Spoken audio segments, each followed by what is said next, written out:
Est-ce que vous avez déjà été dans cette situation où vous parlez avec quelqu'un d'une série, d'un film, d'un jeu vidéo, bref, d'un truc culte, sauf que vous n'y connaissez rien? Il m'est arrivé exactement ça hier. J'étais en vocal avec un pote et là, d'un coup, on arrive sur le sujet de Star Wars. Et alors, il commence à en parler, il parle pendant plusieurs minutes. Et moi, pendant ce temps, j'essaye de rester dans la discussion en disant des phrases vagues. Du style, non, je suis d'accord avec toi. Attends, t'es sûr? Mais non. Sauf qu'au bout d'un moment, il a très vite compris que je n'avais aucune idée de quoi il parlait. J'ai pas compris.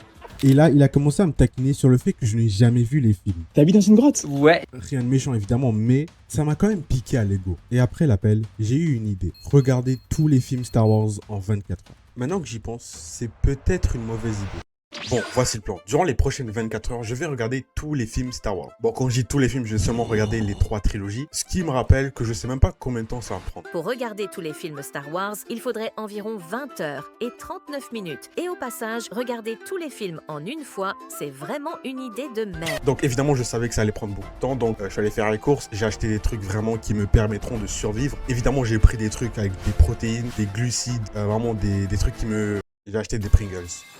Et pour bien digérer tout ça, j'ai pris de la Red Bull. Il y a des chances que je meure avant la fin de la vidéo. Donc je pense qu'on peut commencer. C'est parti pour le premier film, Star Wars épisode 1, La menace fantôme. Okay, let's go. L'histoire démarre quand la Fédération du Commerce bloque la planète Naboo. C'est là que le chancelier suprême, qui est le chef de la galaxie, décide d'envoyer 2 Jedi, Qui-Gon Jinn et Obi-Wan Kenobi, pour régler la situation. J'ai un mauvais pressentiment. Sauf qu'en réalité, le plan de la Fédération était d'envahir la planète Naboo complètement. Les Jedi comprennent la situation et décident donc d'aller sauver la reine Padmé Amidala. Arrivé sur Naboo, ils rencontrent par hasard le meilleur personnage de Star Wars, Jar Jar Binks. C'est vrai que Jar Jar est un peu chiant, mais en vrai, je comprends pas pourquoi les gens le détestent autant. Un peu grâce à son aide, ils arrivent à sauver la reine et parviennent à s'enfuir sur un vaisseau. Malheureusement, ils se font attaquer et leur vaisseau est endommagé. Il y a une fuite à l'hyperdrive. Ils sont donc obligés d'atterrir sur une planète désertique. Tatooine. C'est là qu'ils tombent sur Anakin Skywalker, un gamin esclave de 9 ans. Et Anakin, pour moi, c'est un génie. Déjà, à seulement 9 ans, il a réussi à construire un droïde tout seul. En plus de ça, c'est un pilote de pod racer. C'est l'équivalent de la F1 de l'espace. Et surtout, c'est un excellent dragueur. Est-ce que t'es un ange?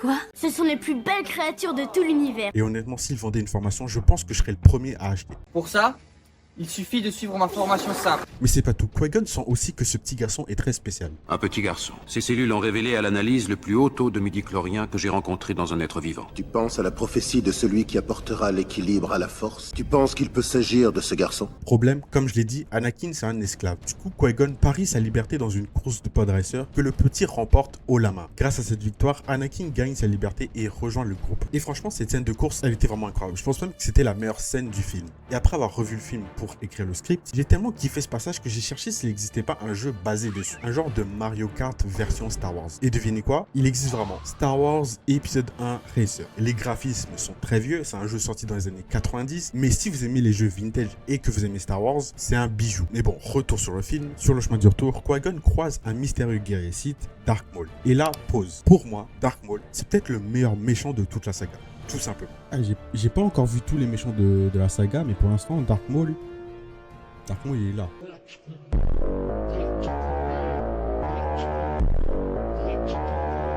Mais bon, leur combat entre lui et Qui-Gon est assez court et donc les héros arrivent à s'enfuir. Ils arrivent sur Coruscant, la planète capitale. Arrivés sur la capitale, Padmé tente de défendre Naboo au Sénat pendant que Qui-Gon demande au Conseil Jedi d'entraîner Anakin. Les Jedi refusent parce qu'ils sentent qu'il y a quelque chose de dangereux en lui. Je me demande de quoi ils parlent. Honnêtement, je pense qu'ils ont tort. Padmé aussi se fait refuser, alors elle décide de retourner sur Naboo pour libérer sa planète toute seule. En vrai, elle n'est pas toute seule. Elle a l'aide des Gungans, le peuple de Jar Jar Binks, et aussi celui des Jedi. Et là, tout s'enchaîne très vite. Les Gungans affrontent les droïdes, Padmé capture le vice-roi, et les Jedi se battent contre Dark Maul. Et le duel entre les Jedi et Dark Maul est franchement très spectaculaire. Malheureusement, durant ce combat, Qui-Gon meurt. Obi-Wan réussit à sortir sa technique secrète pour battre Maul et promet de former Anakin comme son maître le voulait. Et Anakin, il est où pendant tout ce temps? C'est très simple, il était en train de tuer des personnes. Parce que vous allez pas me dire qu'à ce moment-là, personne n'est mort. Il était déjà prédestiné à devenir Dark Vador. Mais bon, à la fin, Naboo est sauvé, Obi-Wan devient un chevalier Jedi et Anakin commence sa formation auprès d'Obi-Wan. Tout semble réglé, du moins pour l'instant. Bon, je viens de terminer le premier film et qu'est-ce que c'était long. Moi, j'ai cliqué Star Wars, je voulais voir des combats de laser. Ça me parle de de taxes. Et franchement, je vais être honnête, si c'est ça Star Wars tout le long, oh, ça va être long les 23 heures. Donc si je dois classer Star Wars, la menace fantôme, je pense que je mettrais un B. Non, c'est quoi? C. Je vais mettre un C. Je pense qu'il y a de bien meilleurs films. Donc, premier film terminé. C'est parti pour Star Wars épisode 2, l'attaque des clones. Okay, let's go. 10 ans se sont passés depuis la menace fantôme. Anakin a grandi, il n'a plus 9 ans, il est toujours le padawan de Obi-Wan, mais surtout, maintenant il est beau gosse. Bon, malgré que tout se passe très bien pour lui, dans la galaxie, c'est la crise. Énormément de planètes veulent quitter la République et elles sont toutes menées par un ancien Jedi devenu Sith, le comte Dooku. Padmé, elle est devenue sénatrice et elle revient sur Coruscant pour un truc politique. Mais à peine arrivée, elle est victime d'une tentative d'assassinat. Du coup, pour la protéger, elle est placée sous la protection de Obi-Wan Kenobi et de Anakin Skywalker. Oui, le petit garçon qui essaie de la draguer il y a 10 ans. Mais bon, il est là pour le travail, donc j'imagine qu'il va être concentré, qu'il va être attentif, qu'il va commencer à dîner aux chandelles. C'est donc ça le travail de Jedi.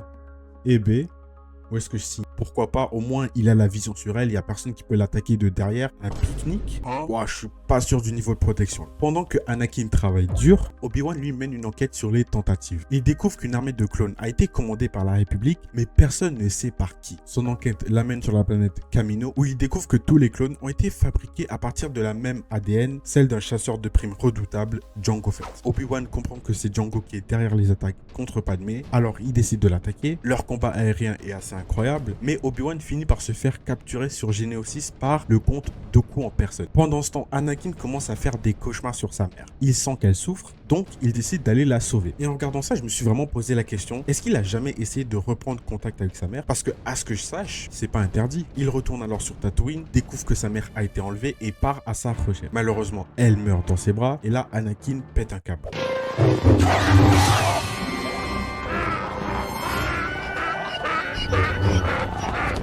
Après ces événements, Anakin et Padmé partent sauver Obi-Wan et évidemment, ils se font capturer eux aussi. Mais là, entrée des Jedi, des dizaines de sabres laser s'allument en même temps. C'est la première grande bataille Jedi de la saga. Dans la bataille, Mace Windu, le GOAT, mon personnage préféré, et pas parce que... Oh bah, t'es sûrement pas trompé. Affronte Jango Fett et lui tranche la tête. Bon, à la fin du film, Obi-Wan et Anakin affrontent Dooku. Le combat est assez bien, sauf pour Anakin qui perd littéralement un bras. Et c'est finalement à ce moment-là que Yoda débarque pour sauver tout le monde. Mais attends, je savais pas que Yoda était aussi fort. Dooku s'échappe, rejoint son maître Dark Sidious et on découvre qu'il prépare une arme secrète, l'étoile de la mort. La guerre a officiellement commencé, la République est plongée dans le chaos. Anakin lui se marie tranquillement en secret avec Padmé sur Naboo, avec seul témoin R2D2 et ses 3 PO. Bon, deuxième film terminé et c'était un peu mieux. Il y avait un peu plus de combats, c'était un peu moins plat, moins politique, plus de sabres laser. Sinon, voilà, j'ai pas grand chose à dire. Note, je pense, je mets un B. C'est un peu mieux que le film d'avant, mais c'est pas non plus... Voilà, quoi. Tu vois, c'est pas... Mais sinon, à part ça, c'est parti pour l'épisode 3. C'est lequel déjà? La revanche des Sith. Okay, let's go. Le film se passe 3 ans après la bataille de Geonosis. Le film démarre directement dans l'action, une énorme bataille spatiale au-dessus de Coruscant. Anakin et Obi-Wan sont envoyés pour sauver le chancelier Palpatine qui a été capturé par le comte Dooku. Encore celui-là. Ils finissent par retrouver Palpatine et Anakin affronte de nouveau Dooku. Cette fois-ci, Anakin a largement l'avantage et finit par tuer son adversaire sous l'insistance de Palpatine. Do it. Une fois le chancelier sauvé, il retourne sur Coruscant. Anakin retrouve sa femme Padmé et elle lui annonce qu'elle est enceinte. Au début, il est très content, mais il se rend compte très vite qu'il va devoir payer une pension s'il se sépare. Ah non, je me suis trompé. Non, il commence à faire des cauchemars où il voit Padmé mourir. Dans ses rêves, il voit Padmé mourir pendant l'accouchement. Et à partir de là, il devient obsédé par l'idée de la sauver. C'est là que Palpatine va le manipuler. Il commence à lui parler du côté obscur de la Force. Il lui dit que certains pouvoirs interdits pourraient empêcher la mort. Anakin, lui, ne sait pas trop quoi en penser. Et pour en rajouter, le Conseil Jedi ne veut pas lui donner de responsabilité. Tu siégeras au Conseil, mais nous ne t'accordons pas le rang de maître. Et ça le frustre encore plus. Finalement, Anakin découvre que Palpatine est en réalité Dark Sidious, le seigneur Sith que tous les Jedi recherchent. Il va prévenir le Conseil Jedi et Mace Windu vient arrêter Palpatine. Mais au moment où tout semble réglé, Anakin change d'avis. Il pense que c'est le seul à pouvoir sauver Palpatine, alors il veut pas qu'il meure. Il trahit alors les Jedi et Mace Windu finit par mourir. toujours les noirs qui meurent en premier, c'est une dinguerie. À ce moment-là, tout bascule. Palpatine fait d'Anakin son nouvel apprenti et lui donne son nouveau nom, Dark Vador. Et juste après ça, Palpatine active l'ordre 66 et tous les clones se retournent contre les Jedi. Tous les Jedi sont exécutés à travers la galaxie et Anakin, qui est désormais Dark Vador, attaque le temple Jedi. Il tue absolument tout le monde, même les enfants. Master Skywalker, there are too many of them. What are we going to do? Mais non, il va pas tuer les enfants quand même. Padmé comprend que quelque chose ne va pas et part à sa recherche. Obi-Wan la rejoint et tous les deux se rendent sur Mustafar. C'est là qu'a lieu l'un des duels les plus légendaires de la saga, Anakin contre Obi-Wan. Obi-Wan finit par gagner leur duel, mais il ne peut pas se résoudre à le tuer. Tu étais l'élu, c'était toi! La prophétie voulait que tu détruises les Sith, pas que tu deviennes comme eux! Tu devais amener l'équilibre dans la force, pas la condamner à la nuit! Nous étions comme des frères! Je t'aimais, Anakin! Il le laisse alors gravement brûler pendant que tout s'effondre autour de lui. Padmé accouche de deux jumeaux, Luke et Leia, puis meurt quelques temps après. Pendant ce temps, Palpatine retrouve Anakin, le soigne, puis le met dans cette armure que tout le monde connaît. Dark Vador est officiellement né. Le film se termine sur un ton très sombre. Les Jedi ont disparu, la République devient l'Empire, et les jumeaux sont cachés pour échapper à Vador. C'est ça que je voulais voir. Ça, c'est du film Star Wars. Bon, franchement, je sais même pas pourquoi ils ont pas commencé par là. La scène Mace Windu face à Palpatine, incroyable. L'Ordre 66, cette scène qui aurait pu me traumatiser si je l'avais regardé plus jeune. Et évidemment, la scène dans la lave. Quelle note je peux donner autre que S? Après 6 heures de Star Wars, c'est vrai que ça me redonne de l'énergie, ça me donne de l'espoir. Soit c'est le film, soit c'est la Red Bull que je me suis enquillé. Mais du coup, je suis prêt pour l'épisode 4. Un nouvel espoir, c'est ça? L'épisode 4, c'est le film qui est sorti dans les années 70. Donc la question que je me pose, c'est est-ce que ce film a bien vieilli? Okay, let's go. Alors on arrive dans la trilogie d'origine, les films avec lesquels tout a commencé. Le tout premier est sorti en 1977. À 10 ans près, j'aurais pu faire cette blague. Vraiment, ça s'est joué à rien. Le film s'ouvre directement avec un petit vaisseau poursuivi par un très gros vaisseau. À bord, on a la princesse Leia qui essaie de fuir l'Empire. Avant de se faire capturer, elle arrive à envoyer un message secret via R2-D2. En vrai, je pense que R2-D2 et C3PO, c'est mes personnages préférés. Les deux droïdes se crashent alors sur Tatooine. Ils tombent alors sur Luke Skywalker. En nettoyant R2, ils tombent alors sur le message de Leia. Il part alors à la recherche de Obi-Wan, qui vit désormais en ermite sous le nom de Ben Kenobi. Il aurait pu faire un effort. Lorsqu'il retrouve Obi-Wan, il commence à lui raconter que son père était un Jedi, lui parle de la Force, et lui donne même son ancien sabre laser. Et nous, pendant ce temps, on découvre Dark Vador qui est en train de farmer de l'aura.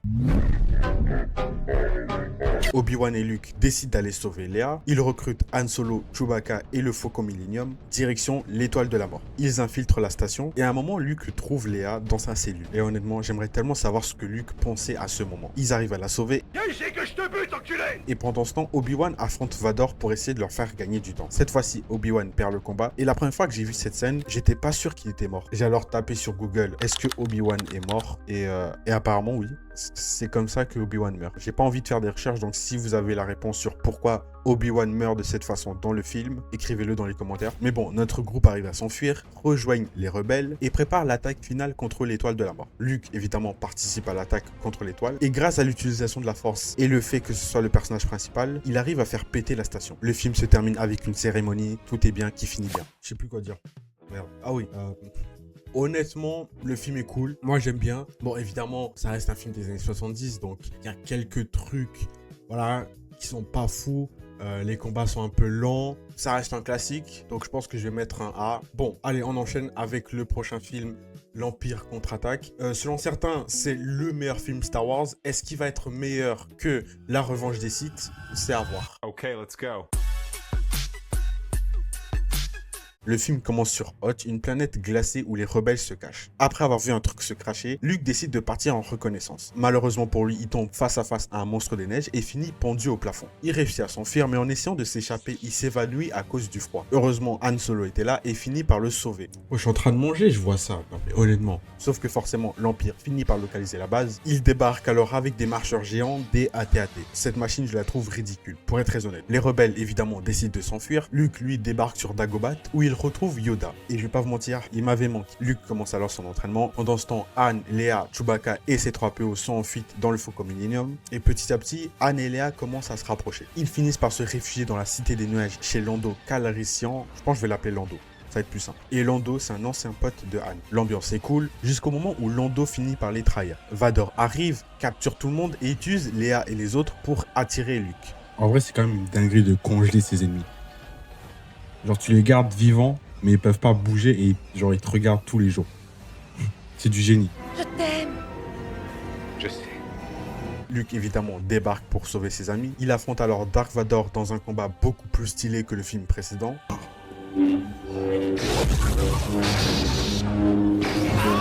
Et c'est là qu'arrive la révélation la plus connue. Je pense qu'il n'y a rien de plus connu que ça. Je pense même que c'est plus connu que le pain. Oui, je crois qu'il est plus connu que le pain. Tu vois, le pain, bah, lui, il est plus connu que le pain. La phrase est tellement connue que certaines personnes ne connaissent pas la vraie phrase. Il a dit que vous l'avez tué. Non. Je suis ton père. Malgré que Vador a l'avantage, il ne veut pas tuer son fils, il veut même que Luke le rejoigne. Luke, évidemment, ne veut pas. Luke tombe et est récupéré de justesse. Au final, le film se termine sur une note assez amère. Han Solo est désormais un glaçon et nos héros sont séparés. Je vais pas vous mentir, je commence à être un peu KO. Heureusement, il me reste de la Red Bull. L'Empire contre-attaque, c'est un très bon film. Les combats sont mieux. Le combat entre Luke et Dark Vador est franchement beaucoup plus chorégraphié, beaucoup mieux que celui entre Obi-Wan et Dark Vador. Mais bon, bref, le film est incroyable. C'est un film ultra culte. C'est là où il y a le célèbre Luke, je suis ton père. Dans le passé. La phrase est tellement connue que certaines personnes ne connaissent pas la vraie phrase. Donc, évidemment, S. Donc bon, on passe au dernier film de cette trilogie, Le Retour du Jedi. Okay, let's go. Le film commence sur Tatooine avec un objectif très simple, sauver Han Solo. Évidemment, le plan tourne mal, Léa est capturée et est transformée en esclave, Chewie est enfermé, et Lucas tombe dans un piège. Non, pas Lucas, Luke. Lucas, c'est Squeezie. T'imagines Squeezie dans Star Wars? Il se battra avec du Ciao Kombucha. Force. Parce que le... Et Jabba décide que tout le monde finira dans la gueule d'un Starlight. Mais au dernier moment, Luke sort son nouveau sabre laser vert et libère tout le monde. Le groupe finit par tuer Jabba et s'enfuit. Après ça, Luke retourne sur Dagobah. Malheureusement, Yoda est sur le point de mourir, mais avant de canner, il confirme ce que Luke redoutait le plus, Dark Vador est bel et bien son père. Mais surtout, il lâche une dernière bombe. Il y a un autre. Sky.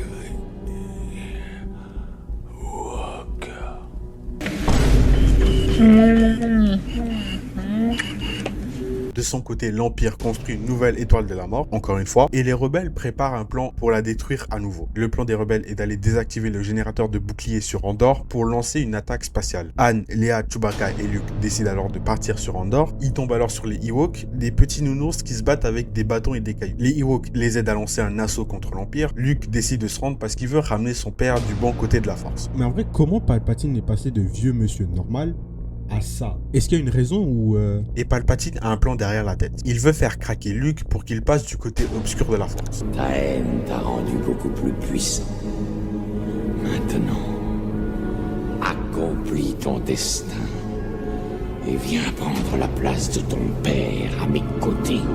Et ça marche presque. Luke finit par battre Vador, mais refuse de le tuer. Et là, l'empereur attaque Luke, et c'est là que Vador fait le choix final. Il se retourne contre son maître, le soulève et le jette dans un énorme réacteur électrique. J'imagine que c'est la dernière fois qu'on le verra. Le problème, c'est que Vador est mortellement blessé. Il demande alors à Luke d'enlever son masque pour qu'il puisse voir son visage. Luke accepte et Vador meurt dans ses bras peu de temps après. Pendant ce temps, Lando et les rebelles détruisent la nouvelle étoile de la mort et l'Empire tombe une bonne fois pour toutes. Luke brûle alors le corps de son père. Il vend ensuite les esprits d'Obi-Wan, Yoda et d'Anakin. La guerre est finie et honnêtement, cette fin, elle est parfaite. Je commence à comprendre pourquoi les gens disent que c'est la meilleure trilogie. Là, ça doit faire 14 heures de Star Wars. Mais bon, parlons du film. Le film est très cool. Les combats, nickel. La fin de Dark Vador, ouais, elle est cool. Tu vois, le fait qu'il change de bord et tout. La scène à la fin où il y a les 3 Jedi, elle est très sympa aussi. Bref, je mets une note...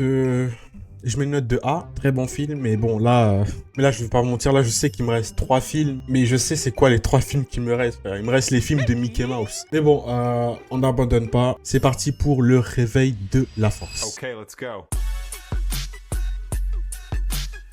Le film commence avec Luke Skywalker qui a disparu depuis plusieurs années. La Résistance finit par mettre la main sur une carte qui pourrait permettre de le retrouver. Poe Dameron est envoyé pour la récupérer, mais il se fait capturer juste après. Du coup, il glisse l'information dans BB-8, un petit robot qui doit s'enfuir immédiatement. Et je sais pas pourquoi, mais j'ai cette impression d'avoir déjà vu ce film avant. un Jedi disparu depuis plusieurs années, un message planqué dans un petit robot qui doit s'enfuir en urgence. Mais bon, peut-être j'ai tort. BB-8 atterrit alors sur Jakku, une planète désertique où il tombe sur Rey. Pendant ce temps, Finn, un Stormtrooper qui en a marre de servir le Premier Ordre, décide de s'enfuir. Il croise Rey et les deux se retrouvent embarqués avec BB-8 parce que tout le monde veut mettre la main sur la carte. Et ensuite on découvre Kylo Ren, un utilisateur du côté obscur. Et encore une fois, peut-être c'est moi, mais je trouve que son design ressemble à un autre méchant. Same, but different. Pendant ce temps, on apprend que Kylo Ren est en réalité Ben Solo, le fils de Han Solo et de Leia. Et encore une fois, une coïncidence dans le scénario, un méchant qui a un lien familial direct avec les héros principaux. Vraiment, ils n'ont pas essayé de cacher l'inspiration. Le Premier Ordre, lui, a construit Starkiller, une planète transformée en méga arme, capable de détruire des systèmes entiers. En gros, l'étoile de la mort, mais avec plus de budget, tout simplement. À la fin, la résistance arrive à détruire la base, comme d'habitude, et Rey part retrouver Luke sur une île au milieu de l'océan. Elle lui tend son sabre et fin du film. Comme vous pouvez le voir dans mon visage, je suis plein d'énergie. Donc Star Wars épisode 7, c'est ça ? Star Wars épisode 7, c'est vraiment juste un copier-coller de Star Wars Un Nouvel Espoir. Honnêtement, j'ai pas grand chose d'autre à dire, donc c'est parti pour le prochain film qui est Star Wars Les Derniers Jedi. Ok, let's go. L'histoire reprend juste après l'épisode 7. La résistance est traquée par le Premier Ordre et ils sont presque à court de vaisseaux. De son côté, Rey arrive enfin à retrouver Luke Skywalker. Elle pense qu'il va accepter de reprendre son sabre et revenir sauver la galaxie, sauf que pas du tout. Il veut rester isolé et il ne croit plus en lui-même. Mais Rey insiste. Petit à petit, Luke finit par lui apprendre quelques trucs comme qu'est-ce que la Force réellement et pourquoi il s'est isolé. What do you know about the Force? Pendant ce temps, elle se retrouve mystérieusement connectée à Kylo Ren. Ils se parlent à distance et ils essaient de comprendre pourquoi ils ressentent ce lien étrange. Et Rey commence à croire qu'elle peut ramener Kylo du bon côté. Pendant ce temps, Poe veut absolument sauver la résistance, quitte à prendre des décisions presque kamikazes. Finn part aussi en mission avec une certaine Rose pour essayer de désactiver le système ennemi qui les traque. Bref, tout le monde fait une mission de son côté, mais tout finit par converger dans une énorme bataille sur une planète couverte de ciel rouge. Le Premier Ordre pense avoir réussi à écraser les derniers survivants jusqu'à ce que Luke Skywalker réapparaisse. Il affronte alors Kylo Ren, mais pas pour le battre. Il veut faire gagner du temps et permettre à la résistance de s'échapper. Malheureusement, il meurt après cette tentative et Rey comprend que le futur de la Force repose maintenant sur elle. Les Derniers Jedi, c'est clairement mieux que le film précédent. Tu sens qu'il tente des trucs et qu'il n'essaie pas juste de reproduire la formule de la post-logie. C'est pas encore parfait, il y a des choix un peu discutables. Mais c'est plus intéressant à regarder. C'est pour ça que je le mets en C. Allez bon, il me reste un dernier film. Il me reste l'ascension des Skywalker. Ok, let's go. L'histoire démarre avec un truc sorti de nulle part. Palpatine est vivant. No, God! No, God, please, no! No! No! No! Tout le monde panique parce qu'évidemment le gars a construit une armée de destroyers capable de détruire des planètes. Rey continue son entraînement avec Leia pendant que la résistance cherche un moyen de retrouver Exegol, la planète des Sith. Pour y arriver, il leur faut un artefact. Donc Rey, Finn et Poe partent à la recherche de ce fameux artefact. Ils tombent alors sur une dague, l'objet le plus improbable du film. La dague s'aligne parfaitement avec les ruines de l'étoile de la mort. Mais quand on y réfléchit 2 secondes, ça n'a aucun sens. Même en admettant que cette dague fut créée après la destruction de l'étoile de la mort, ça paraît assez peu probable que la forme globale des ruines soit restée strictement la même depuis tout ce temps. Genre si un vaisseau s'écrase dessus et change la forme de la structure, ça y est, c'est mort, ça marche plus. Mais surtout, au-delà de ça, ça implique de devoir se placer pile au bon endroit, à la bonne distance et au centimètre près pour que la forme de la lame puisse s'emboîter parfaitement avec le contour des ruines. Si tu te décales d'1 centimètre, pareil, c'est mort. Et toujours en admettant que les ruines n'aient pas changé de forme depuis. Dans les ruines de l'étoile, Rey découvre la grande révélation. Elle est la petite fille de Palpatine. For my grandchild to come home. Pendant ce temps, Kylo Ren, toujours partagé, finit par revenir du bon côté. Tout le monde se retrouve alors sur Exegol pour la bataille finale. Rey affronte Palpatine. Kylo Ren, qui s'appelle maintenant de nouveau Ben, vient l'aider. Après un combat correct, Palpatine disparaît définitivement et Kylo Ren se sacrifie pour ressusciter Rey. Le film se termine avec Rey qui enterre le sabre laser de Luke et qui prend le nom de Skywalker. Qui êtes-vous? Je m'appelle Rey. Rey comment?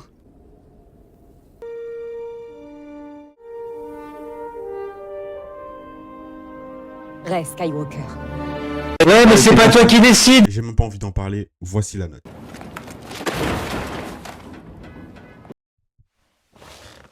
À la base, quand je me suis lancé ce challenge, c'était un pari stupide avec moi-même. La seule chose que je voulais voir, c'était la réaction de mon pote quand j'allais lui annoncer que je n'avais pas dormi pour regarder 9 films d'affilée. Et pour être très honnête, pour moi, ça en valait le coup. Mais ce que j'ai compris, c'est que malgré la fatigue et la caféine dans mon sang, c'est que Star Wars a un univers incroyable. J'ai vraiment kiffé l'histoire, les personnages et tout ce que ça raconte. Sauf une certaine trilogie, mais bon.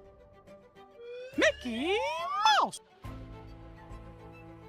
On n'en parlera pas. Et pour en revenir avec mon pote, quand je l'ai appelé, à la base, je pensais que ça allait être juste une discussion qui allait durer 2 minutes. J'allais lui annoncer que j'ai regardé les films, il allait avoir une réaction un peu drôle, on allait en parler pendant quelques minutes et puis fin de l'appel. Sauf qu'au final, c'était un peu plus long que prévu. On a commencé à parler des personnages, des scènes cultes, des théories et sans s'en rendre compte, la conversation a duré un certain moment. Et je pense que c'est ça qui est beau avec les séries, les films, les jeux vidéo, bref, tout ce qui est considéré comme de l'art. C'est de pouvoir les partager avec d'autres personnes et ainsi créer des liens.